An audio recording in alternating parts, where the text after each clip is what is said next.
Welcome to the Psychedelic Couch.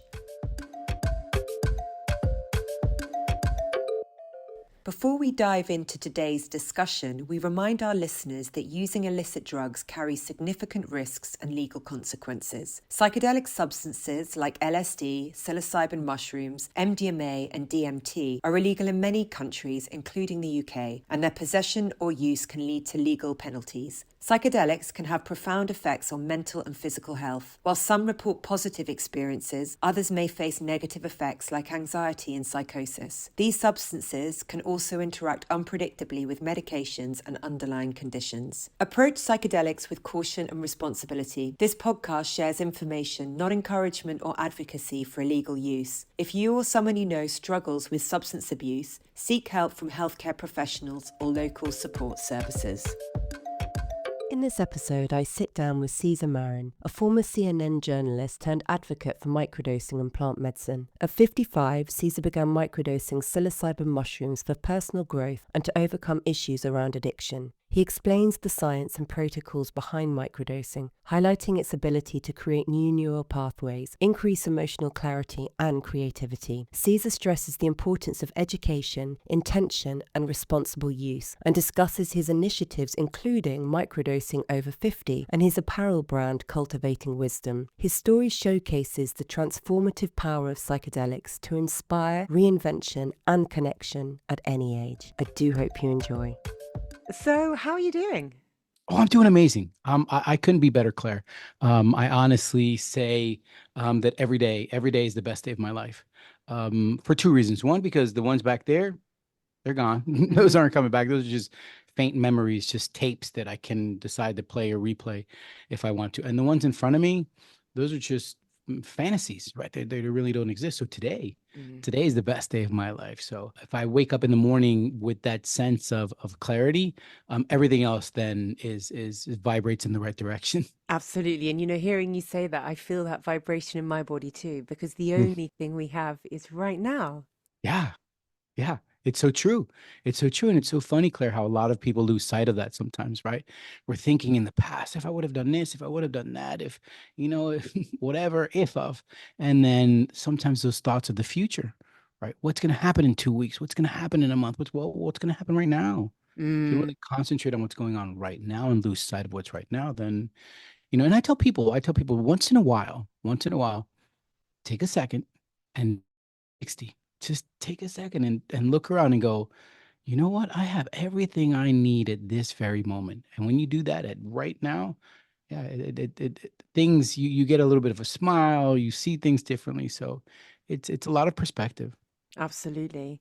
And noticing what you feel in your body in that moment, because a lot of the time it's an avoidance of the trigger of the discomfort that we feel in our body that we're trying to move away from, but actually sitting with that and sitting for yourself in that space and really being curious about that can be so powerful to bring you back into the moment. It's so true. It's sort of it's about feeling your emotions. There's nothing wrong with feeling your emotions. There's nothing.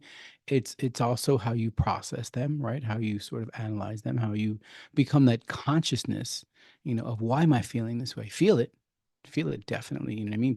Don't not feel it.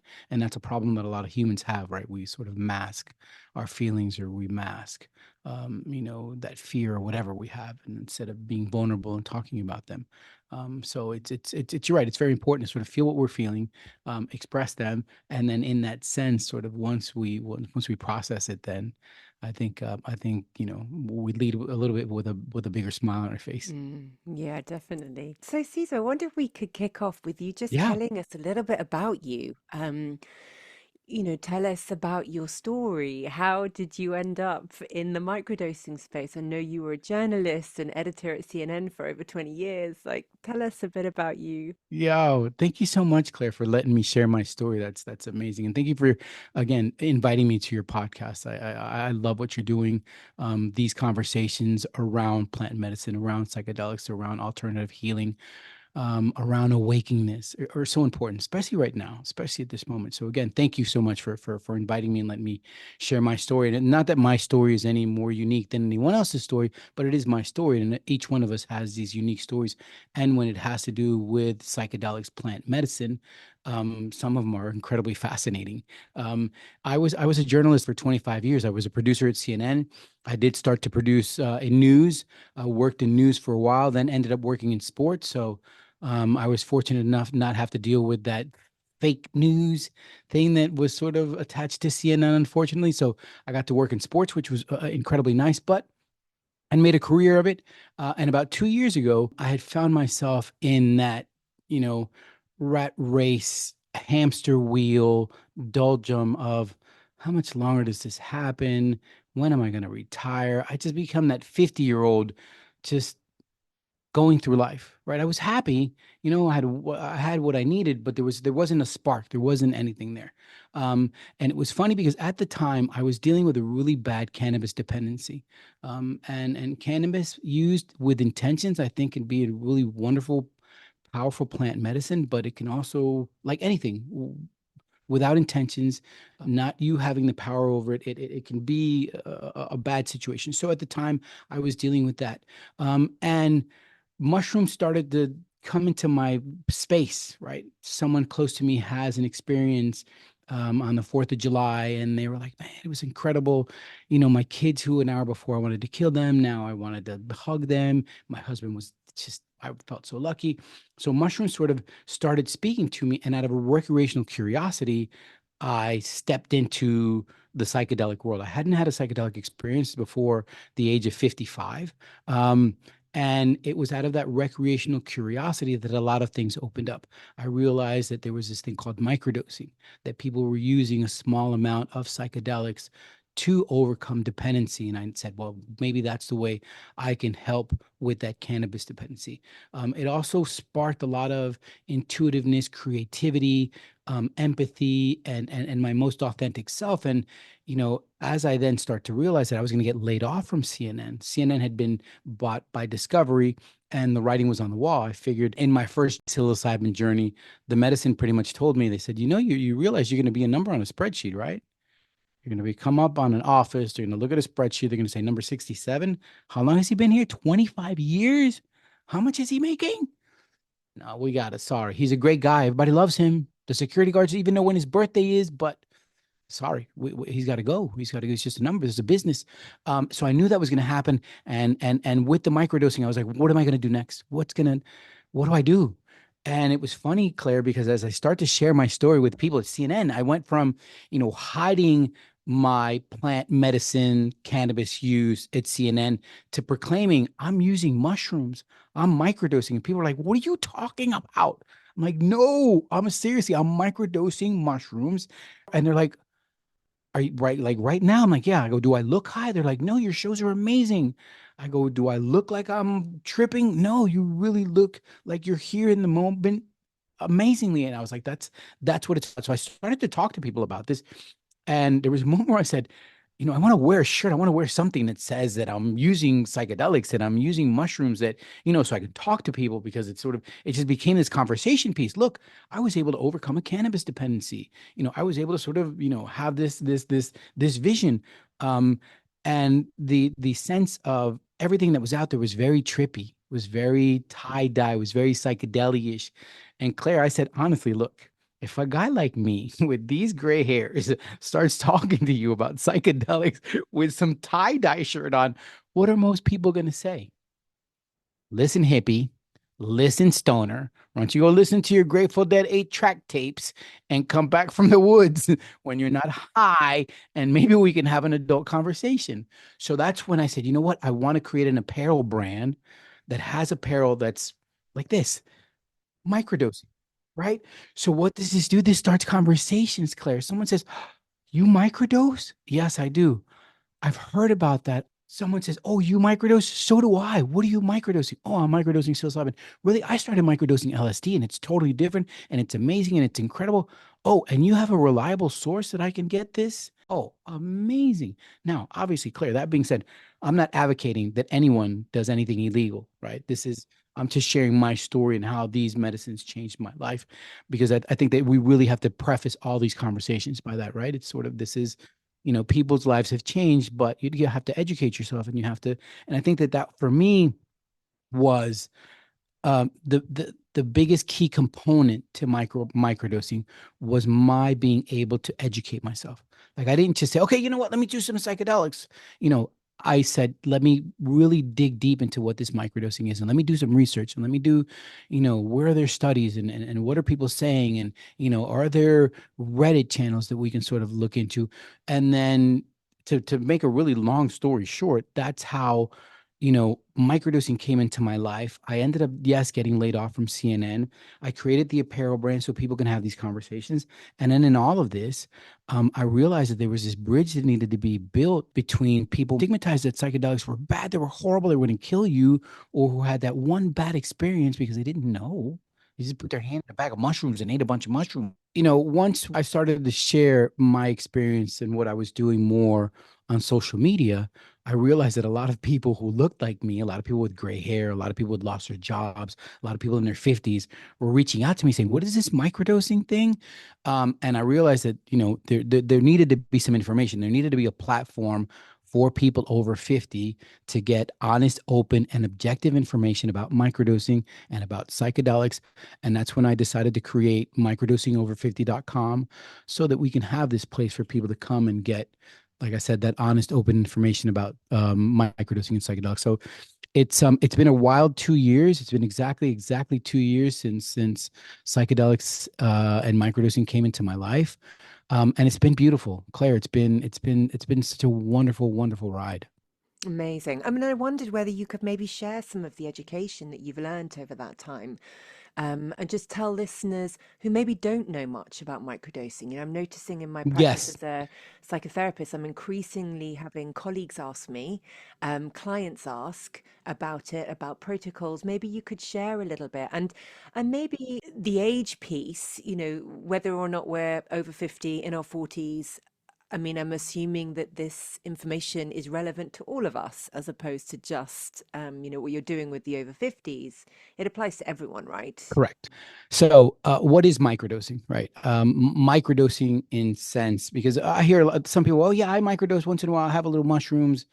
Yeah, that is taking a microdose of a substance, but to really harness and really encompass the benefits of the practice of microdosing, you have to be on a regimen. It has to be a regimented schedule, just so over time the neuroplasticity, starts to grow. You have more brain connections, and that takes some time, right? So, what is microdosing? Microdosing, in a sense, is taking a very small amount, a tenth or a 20th of a therapeutic or a recreational dose of a psychoactive substance, be it psilocybin, which is found in mushrooms, LSD.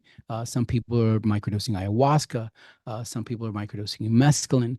There's studies now being done with people microdosing iboga. So there's different substances that people are microdosing. So the idea is that it's a small amount, enough that it's subperceptual, so you don't feel anything, right? You don't feel like, oh, you know what, I'm feeling a little bit buzzy or I'm feeling a bit high. No, the sense is that you don't feel anything. So it's subperceptual or subintoxication, right? Level where the idea is that it's not what you're feeling, but what you're doing, right? This sense of clarity. I tell people ask me, so what is it that I should do? What is it that how do I know microdosing is working for me? I go, well, microdosing is if like you have your glasses, right, and they're all smudgy, right? And that's regular life. And then you take them with the best thing you have to be able to clean them. And then you put them on, that's microdosing. It's not something I felt. It's something, things are crisper. Life is crisper. My feelings are crisper. And yes, those feelings might be feelings of sadness or feelings of whatever. That's okay. The sense is that, if we operate at 7, right, that microdosing can take us to that 7.5, 8, possible 9, right, where we're in that flow. So the idea, like I said, small amount, you shouldn't be feeling anything. If you're microdosing and you're feeling something, then that means that either you have a high threshold, which means you should bring down your dosage, or maybe you should change the days, right? Which, Claire, what you talked about, protocol, there's different protocols out there. The most commonly used protocol is the Fadiman protocol, which was based on Dr. James Fadiman's study, where he did citizen science. Dr. Fadiman is considered the godfather of microdosing.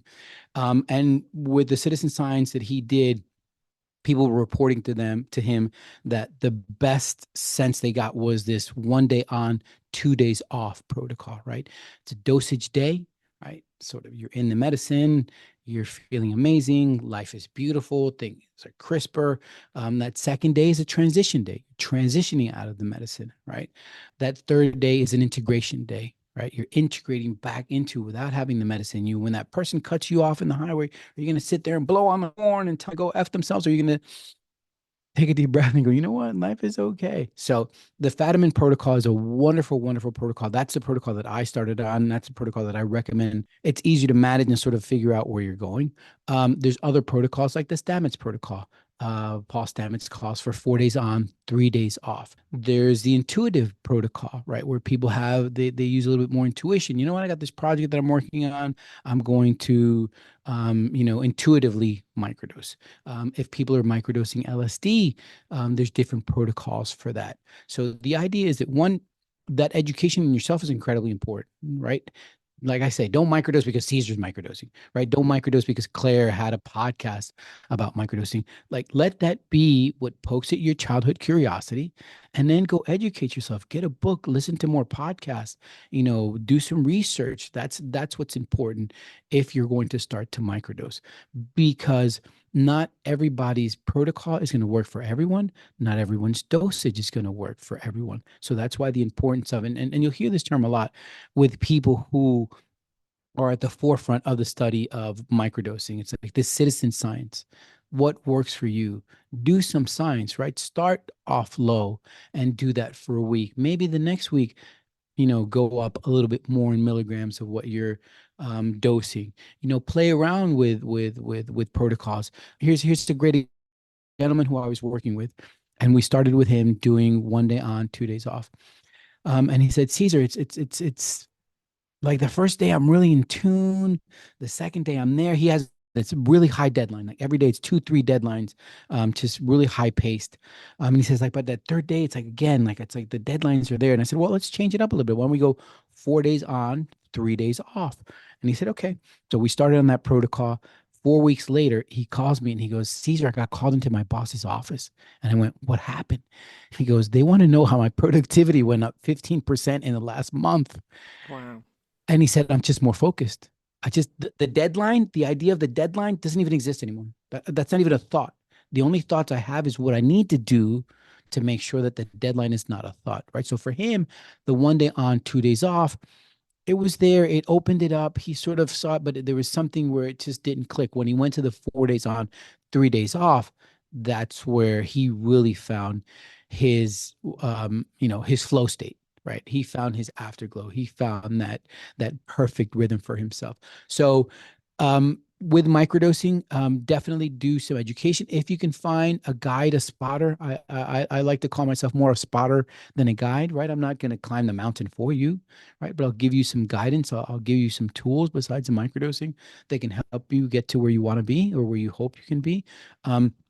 So it's a really powerful tool when used intentionally, when used with some integration, right? It's sort of, what are you learning from your microdosing? How are you feeling? How are you acting? I think is really important. That's where journaling also is a big part of a successful microdosing practice. And it doesn't have to be, book.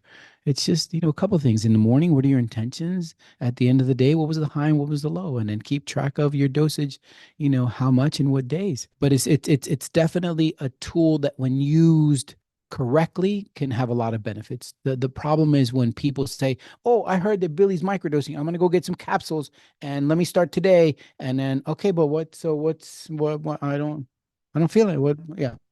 That's sometimes where the issue is. So with explaining to people about intention setting and integration, how does that differ depending on the protocol, or is it an ongoing journey? Would you suggest that people are journaling and constantly thinking about intention integration as a daily practice, or if they were doing the Fadiman protocol, would they have an intention the day before, have the dosing day, and then be journaling about the integration on two and three? How do you structure that, and how does it depend on the protocol? Yeah, for me, what worked best for me was that daily journaling because it was that accountability. And that journaling became part intention because it's what my intentions were the day, right?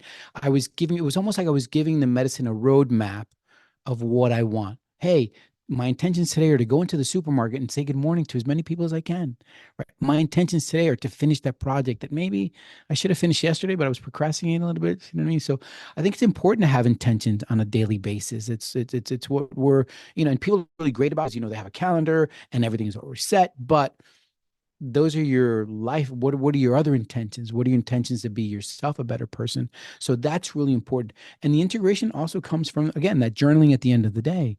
What was the high? What was the low? What can I learn from what went on? And it's a great example of that was a woman I worked with. She came to me like 3 weeks later and she's like, Caesar, what, like, I'm not feeling anything. Like, I don't know. I don't just sort of, what am I supposed to be feeling? Like, what am I supposed to be feeling? And I said, let's go back to your journal, right? Let's find a day that high for the day. Like you wrote a little bit more than normal. There was something about that day.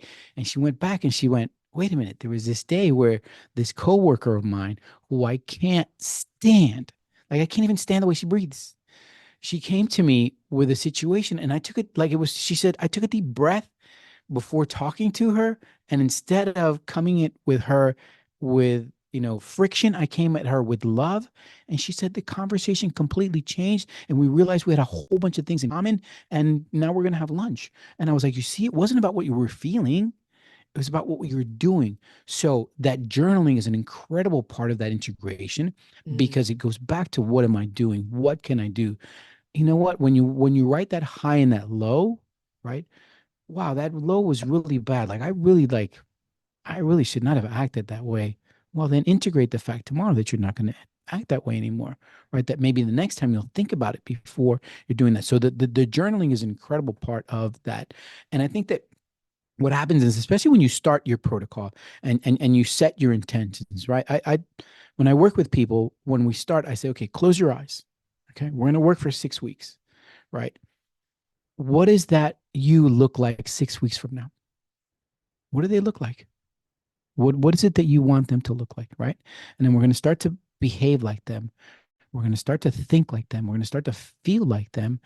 But what are your intentions to get there, right? And as you go on your road and you're integrating, okay, how do I get there? How do I get to that person that I saw that I want to be like, that I want to sort of be the happiest version of myself? And that's where the integration really comes in. It's how do I use what the microdosing is helping me to see clearer Mm. to get to where I hopefully envision that I can be.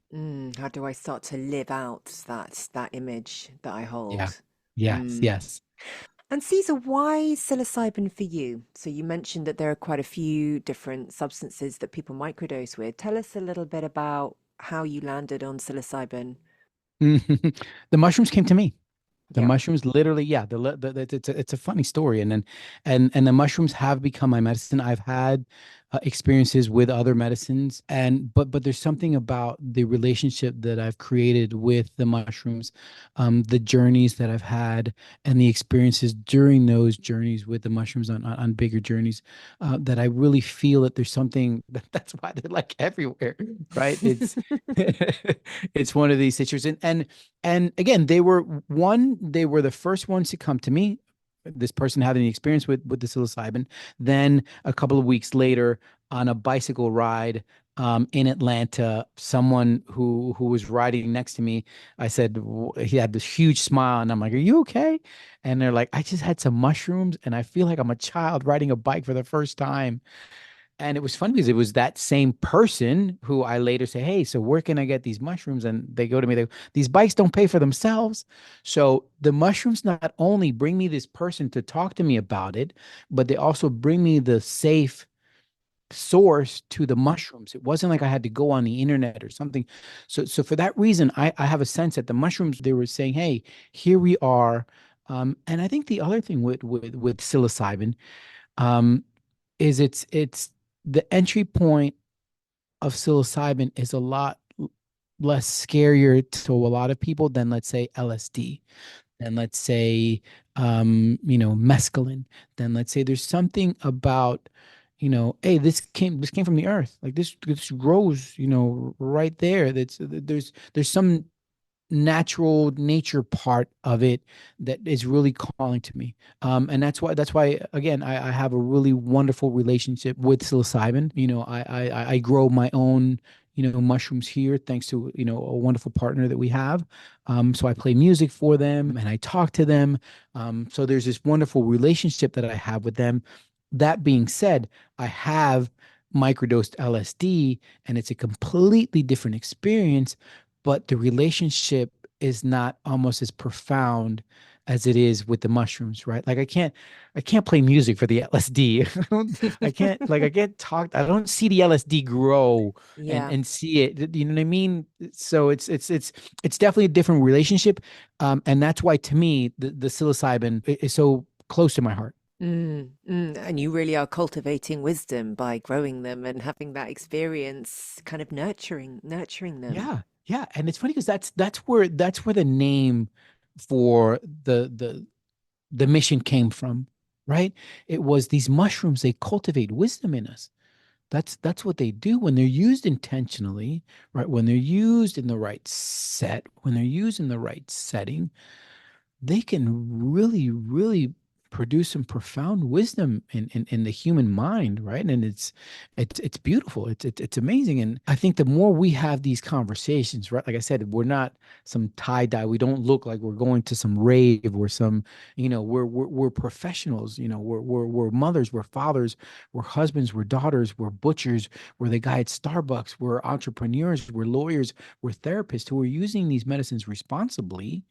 And when we share these stories, right, I think that we can build these bridges, right? We could build these bridges of information, which I think is the most important part of what we're doing right now. And again, like I said, hats off to you. Hats off to you to sort of, bring this conversation to light, um, and bring people, these honest, open, and objective information about psychedelics. Mm. And what are you finding that people's common reasons for microdosing are? So the people that are coming to you that are the wanting your assistance through the 6 week program, is it therapeutically? Is it about wanting creativity? Is it something else? I mean, what do you think people's It's motivation? sort of, especially the people I work with who are people over 50, once you get past 50, there's this sense of at least half of life is over. Because even at 40, Claire, you say, you know what, I can make 80. I can make 80, right? I mean, my mom's 80. She's thriving. She's still going and getting it. But at 50, there's a realization that I'm not going to make 100. I don't even know if I want to make 100. So what's left? Is it two? Is it 12? Is it 22? And what does that mean? And for many over 50, for the large majority over 50, what it means to them is that it's over, or it's close to over, or it's almost over. When the reality is every day is a new beginning. Like Mm, every day is a new way to start. So a lot of people that come to me is this sense of I just I'm stuck, right? And we get over 50 and this on age set depression comes on, right? And this sense of, my kids are grown and they're not here anymore. And what do I have? And this sense of, I've worked all this time to get all these things. And at the end of the day, what do I have? So there's mm, a sense of lack of clarity. There's a lot of depression, right? There's a lot of depression. It's all these thoughts again. We talked about it earlier. It's all these thoughts about the past and the future. mm, And many of the people that I talk to, many of the people that I work with, that's where their monkey brains live. They live in that past or they live in that anxiety of the future. And once you get them to sort of, okay, let's take some deep breaths. right? Let's sort of let's be mindful, let's be present, let's be, and it's through little tools, right? So the people I work with, I'd love for people who are listening, if maybe they can do this, because this is a really wonderful exercise to have, to really be present, and I call it waking up 4 times a day. So you set on your phone, you set 4 alarms, right? You set an alarm at 11:11, and at 11:11, you stop and you take 11 deep breaths. Okay, you just, re-regulate yourself at 11:11. At 1:11, the alarm goes off, and I find someone in my contact list and I send them a voicemail, not a text message, so they can hear the sincerity in my voice, me telling them, "Hey, I was thinking about you. I hope you're having an amazing day." That's all you do. You send them that. Then at 3:33, the alarm goes off. You take 3 minutes to just movement, to just move around, to just shake it, to walk around the house, to walk up the stairs, to just, we're sitting at our desks all day. We're just whatever. Take 3 minutes of movement. And then at 5:55, the alarm goes off, and I take 5 minutes to reflect. Reflect on the day. Has today been a good day? Have I been as productive as I needed to be? Could I have been done things better? Hey, I said I was going to call my mom. I better call my mom. I just think that if we do, and it's like I tell people, Claire, you don't have to be perfect. I know that there's going to be moments where you're going to be like this, or you're going to want to kill your kids, or you want to kill your partner, or you just want to just blow up the world, and the alarm's going to go off, and you're going to take the phone, and you want to throw it. That's okay. That's okay. That's okay. It's fine. Just be consistent. Don't be perfect. Be consistent, right? Because look at it. If that alarm goes off 7 times a week, and of those seven, 5 times you send out a little voicemail, right? And of those five, two people are touched by that, and they reach back out to you and they're like, "Claire, oh my God, I haven't talked to you in ages. I've been meaning to talk to you." Or someone says, "You know what? I really needed that today. Like, I needed that."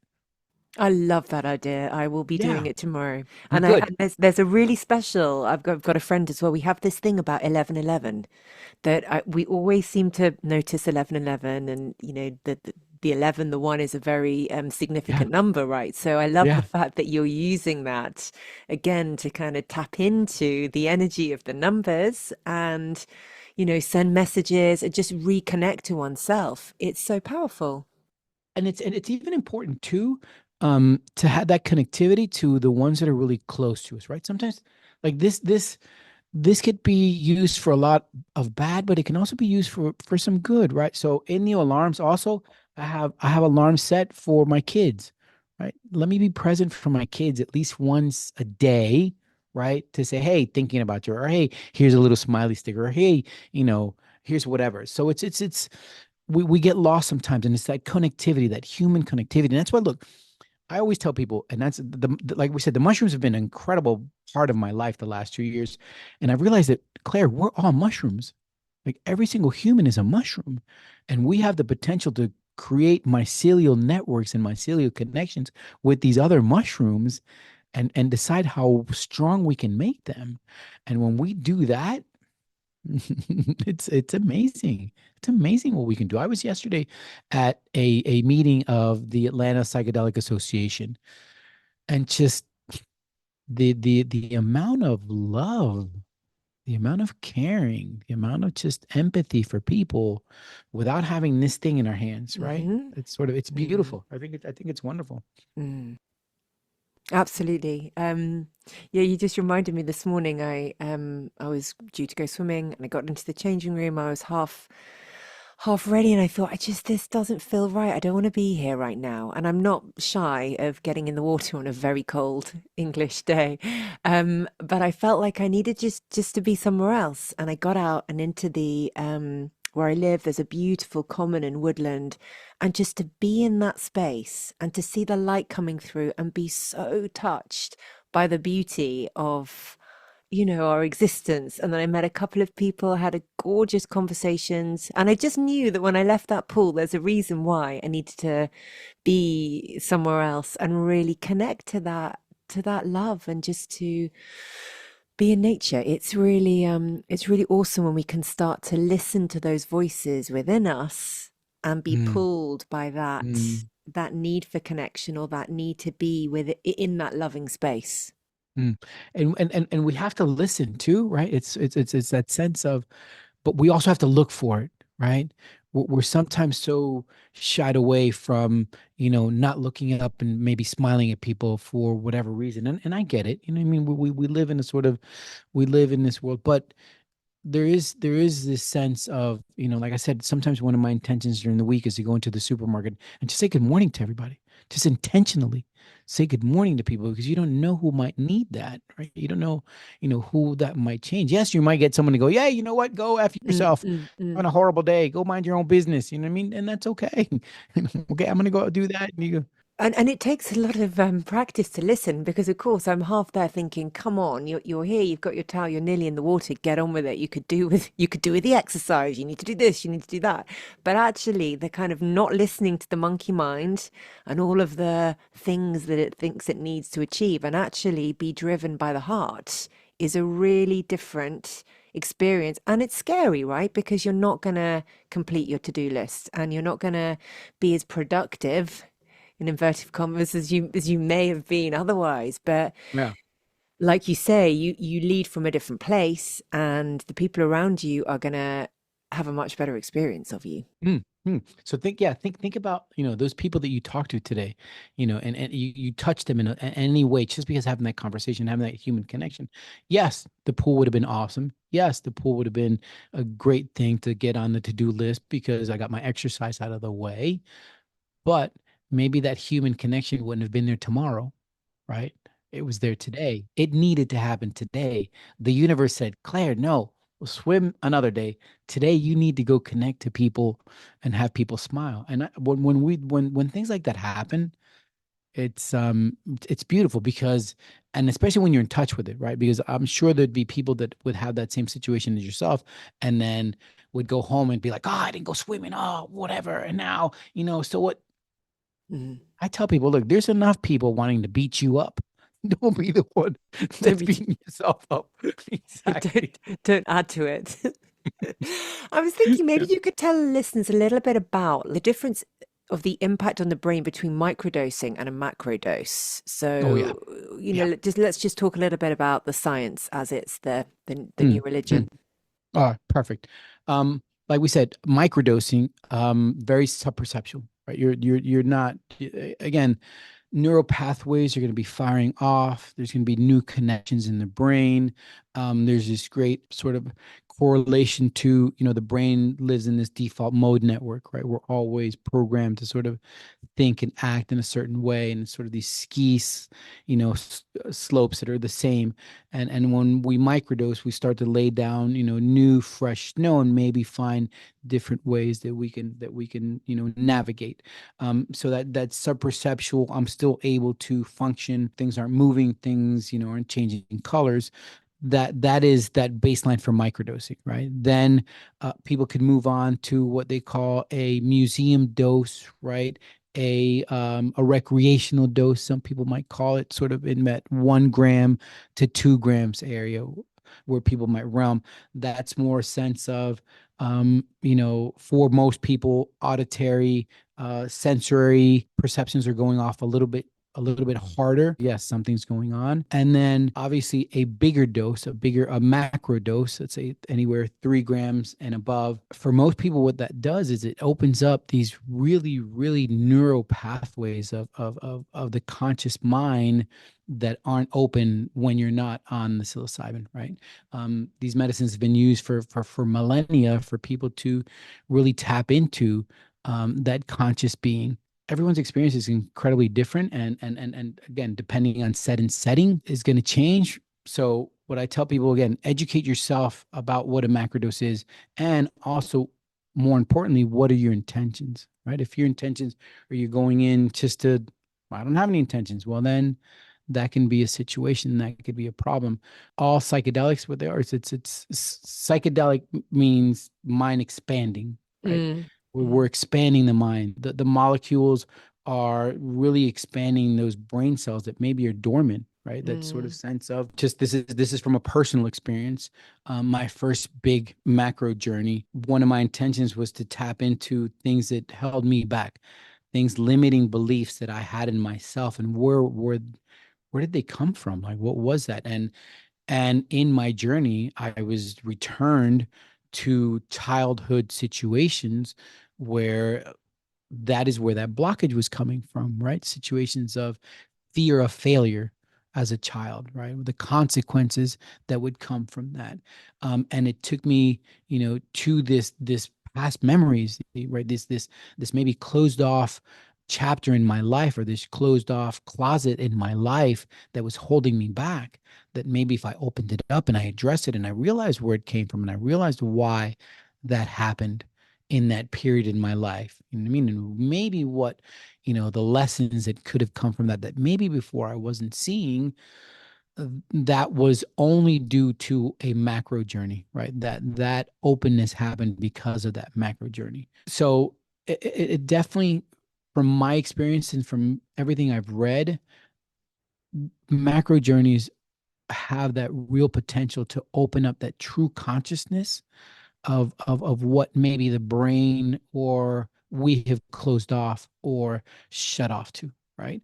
um because everyone's experience is totally different, and Mm, it's mm, and that's why, and everyone's experience with every single substance can be different, right? So it's I think intentionality is incredibly important. A bigger proponent of obviously the therapeutic use of plant medicine, of psychedelics. That doesn't mean that I'm against the recreational use of psychedelics. I think that as human beings, we should have the potential ability to open up our own consciousness.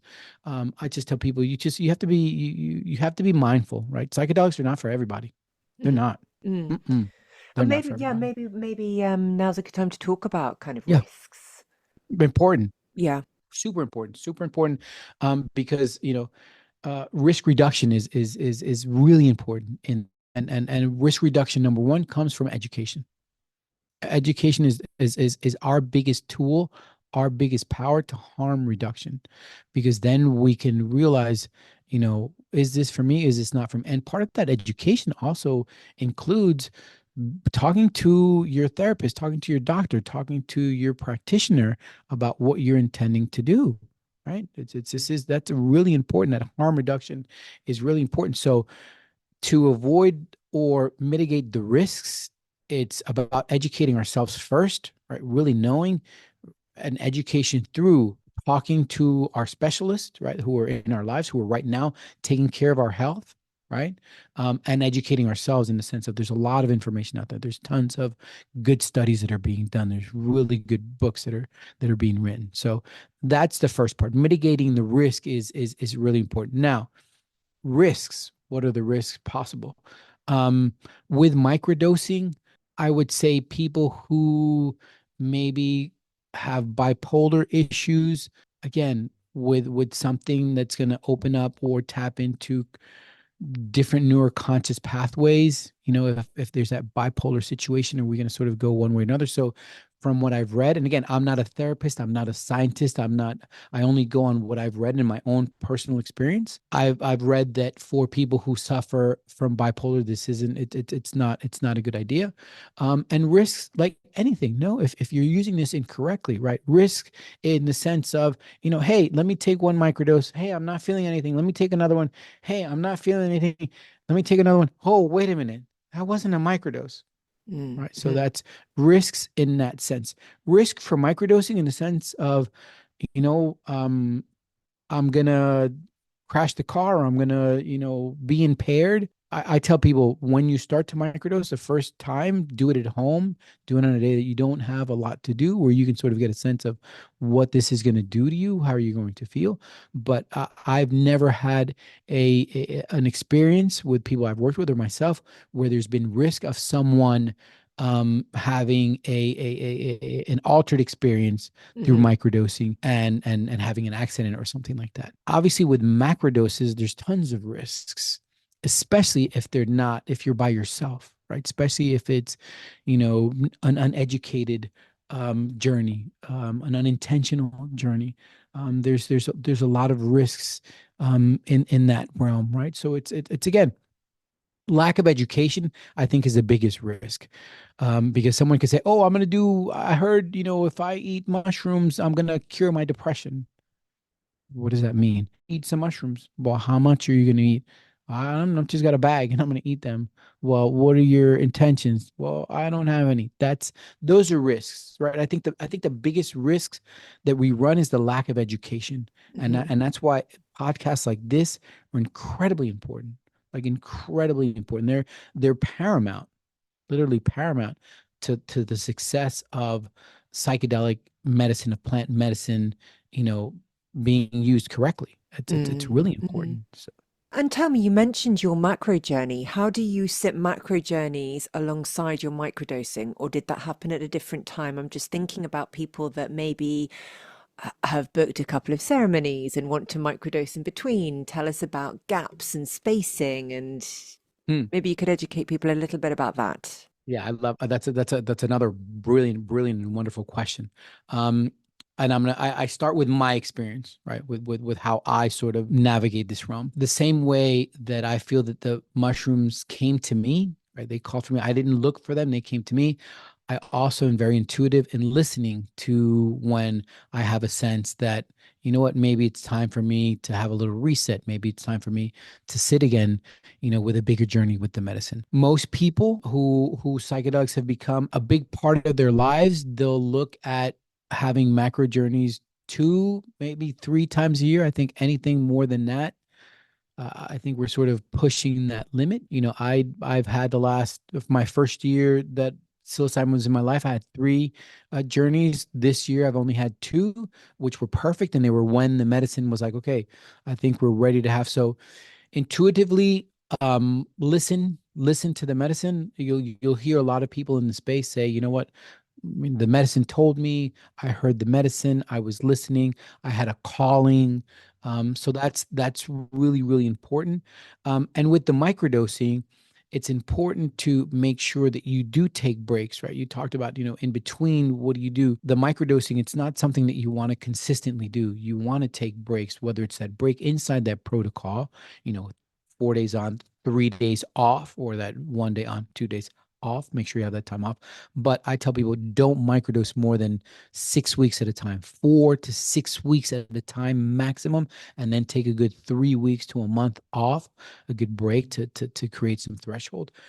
There's a lot of people who start to microdose, and this was my case. I did have, again, my first experience, my first awakening. I don't consider that my first real sitting with the medicine, because it was more like I was looking for a recreational high.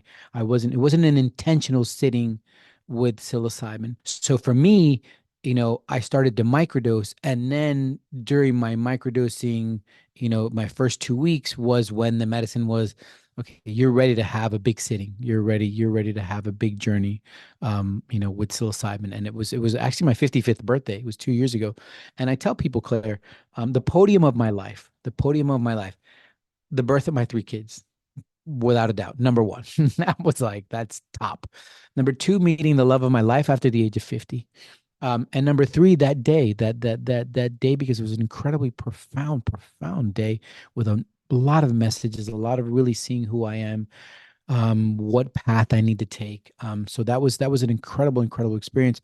So for me, it was microdose and then macrodose. There's people who obviously get to a point where therapeutically someone says, well, you need to have a big experience, or they go and they have ketamine therapy, and then afterwards they're like, okay, well then how can I maybe continue to harness that afterglow?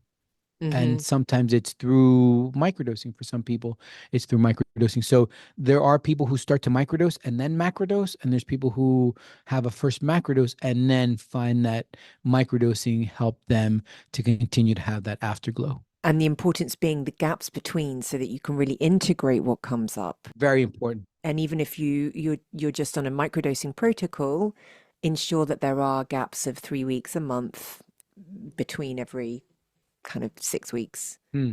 Yeah, super important, Claire, that you clarified that, because yeah, it's important. It's important whether it's a big journey and you have a gap between that next big journey, or whether you're microdosing and you have those gaps in between those days that you're microdosing, or that gap in between your protocols. So yeah, it really important, really Mm. important.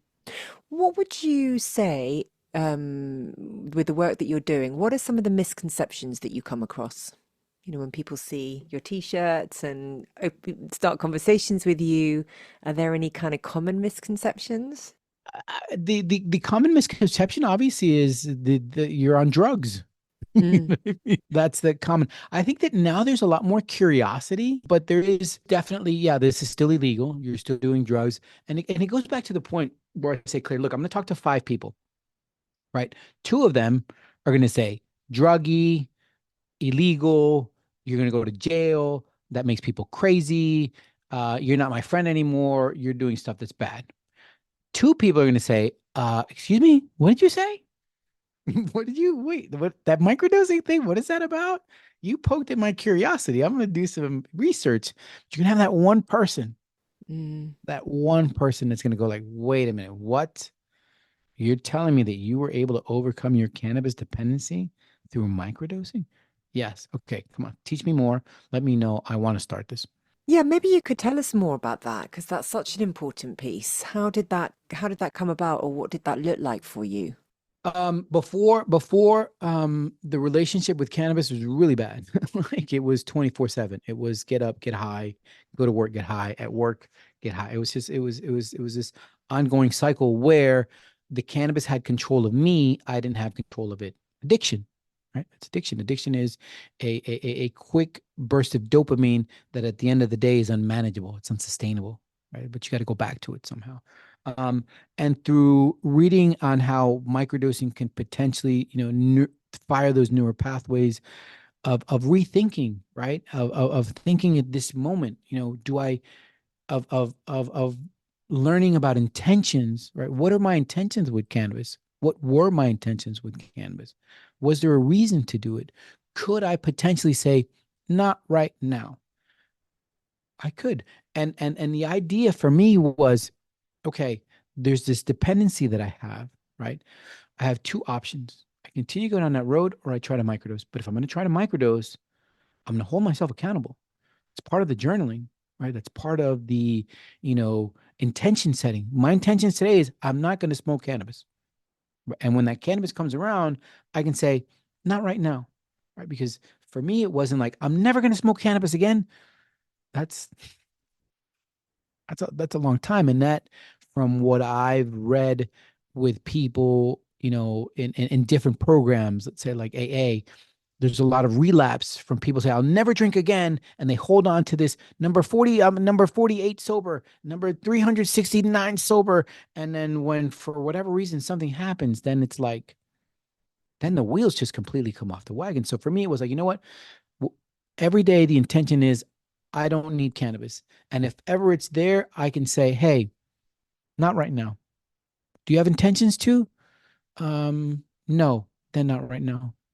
Hey, you know what? Whatever. Friends are over. We had a dinner. Someone, had a little cannabis. There might be intentions to just chill because we're with my friends. I want to laugh.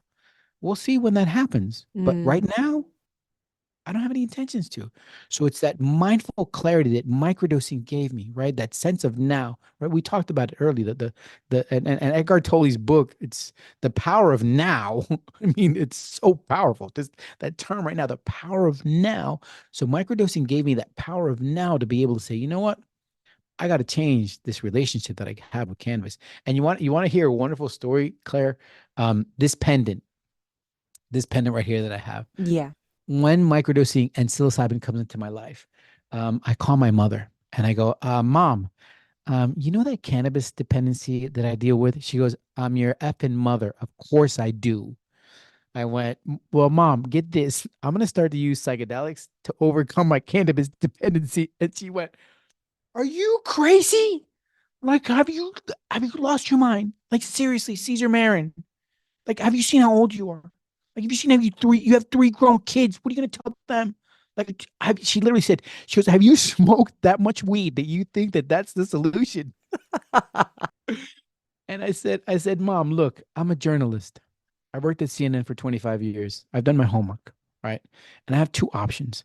Or either try this or I continue to smoke weed like I'm joining a reggae band. So so so I said, I said, Mom, I'm gonna try this. And she said, whatever. I'm done with you. I don't even want to talk to you anymore. Ever. And I went, okay, Mom.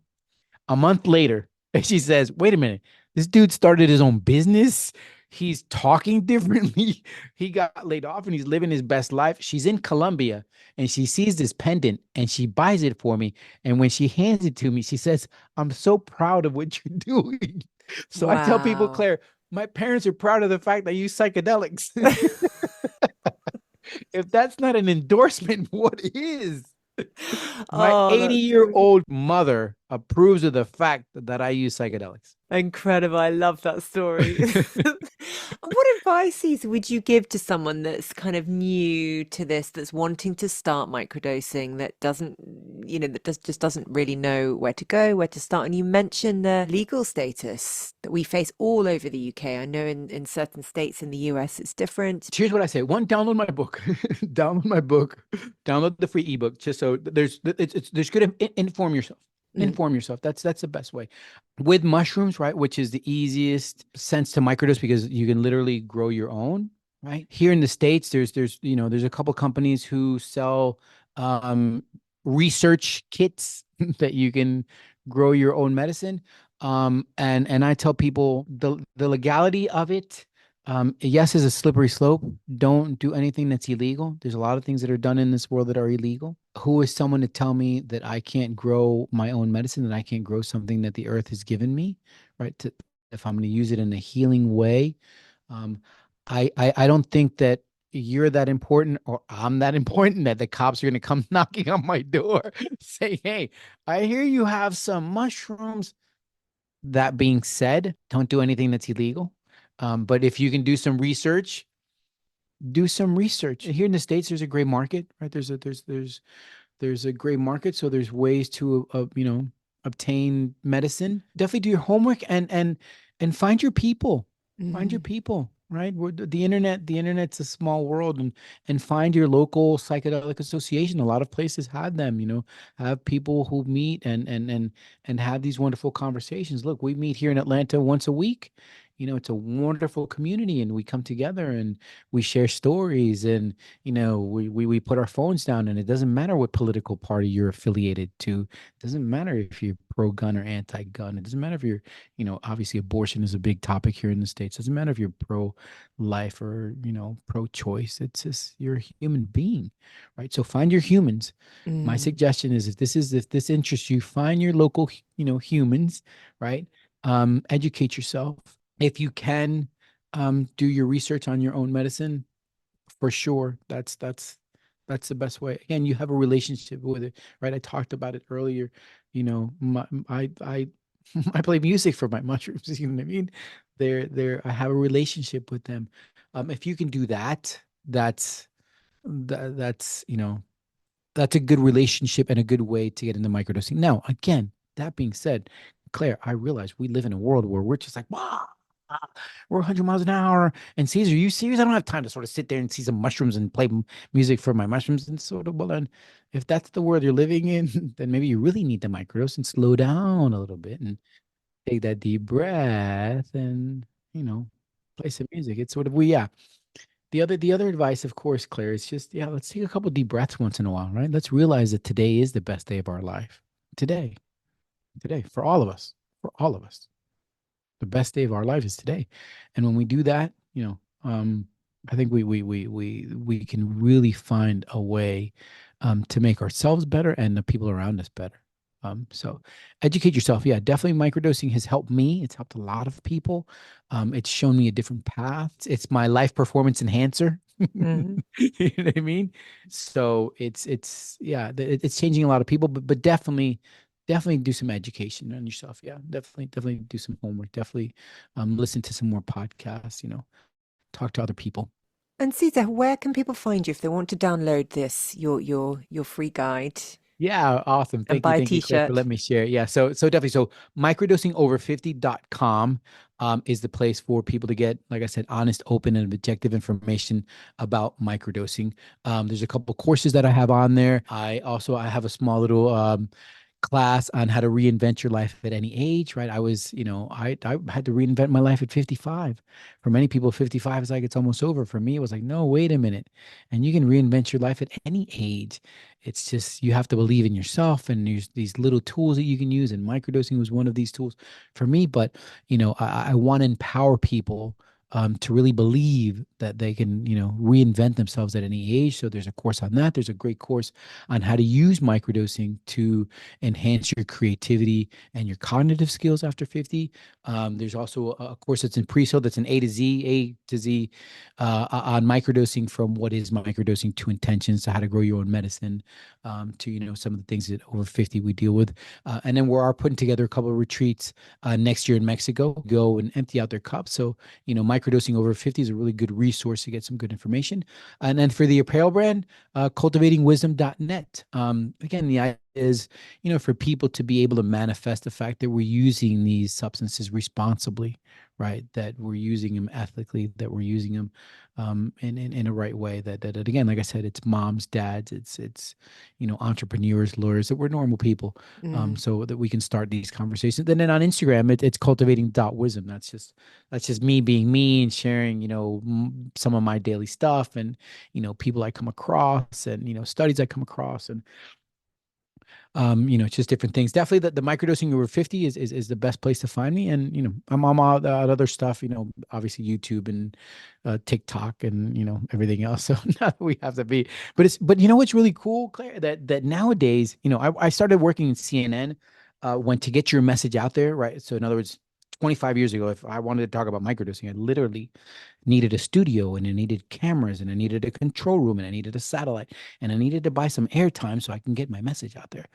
Nowadays, we're all the media, right? So we can all have these stories, and it's one of the reasons why I'm a big proponent of, if psychedelics have changed your life, share your story of change, right? Because it can change a lot of people's minds. And the other thing it can do is, legacy media, right? Normal media, CNN, BBC, New York Times, they're just waiting, they're just salivating for a negative psychedelic story, because that's what they want. I worked there long enough to know that, hey, pilot takes shrooms, tries to down plane, is a massive headline. So what we need to do is share our stories of change, so that maybe it resonates with somebody.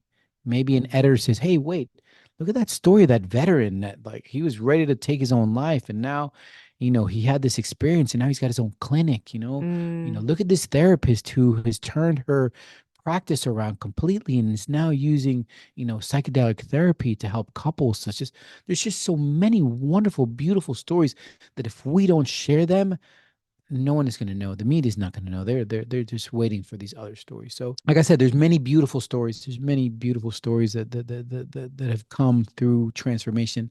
Thank you to psychedelics. So, if you can share your story, share your story. You don't know who you're going to touch. You don't know who is going to say, "Oh my God, he, she, they're just like I am, Yeah, and they yeah, change their lives." I want that. yeah.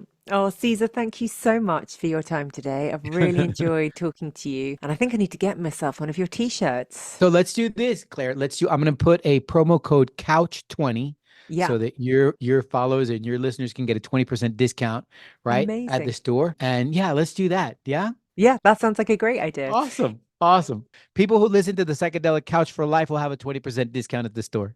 Brilliant. Thank you so much.